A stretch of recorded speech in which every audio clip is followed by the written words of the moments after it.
Hello সবাইকে, নতুন দিনে নতুন একটি ব্লগে সবাইকে স্বাগত জানাই। আর এখানে দেখো বাবা আজকে রান্না করছে দেশি মুরগির ঝাল। বাবা না একটা মা করেছিল। আর এখানে কিন্তু সবুজ সবুজ যেগুলো দেখলো ওগুলোকে চুই ঝাল বলা হয়। কে কে খেয়েছে অবশ্যই কমেন্টে জানিও। চুই ঝাল খেতে দারুণ টেস্ট হয়। আর দেশি মুরগিটা এত সুন্দরভাবে রান্না হয়েছিল, কতটা কালারফুল লাগছে তোমরা দেখো। আস্তে আস্তে কালারটা আরও সুন্দর লাগছিল। আর এই যে হচ্ছে আসল কালারটা, এত টেস্ট হয়েছিল খেতে যে কি বলবো। সাথে ছিল ইলিশ মাছের ভাপা আর ছিল দেশি মুরগির ঝোল। এটাই ছিল আজকে রাতের মেনু। আর খুব সুন্দরভাবে তৃপ্তি করে সবাই মিলে খেয়েছিলাম।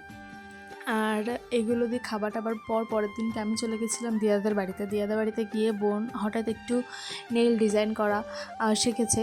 আর নেইলটি কাট করতে পারছে খুব সুন্দরভাবে। তো আমার হাতে যেহেতু একদমই নখ নেই, তো বোন বলেছিল যে আমারটা করে দেবে। তো এই যে এখানেও করে দিয়েছে, যেটা দেখতে খুবই সুন্দর লাগছিল।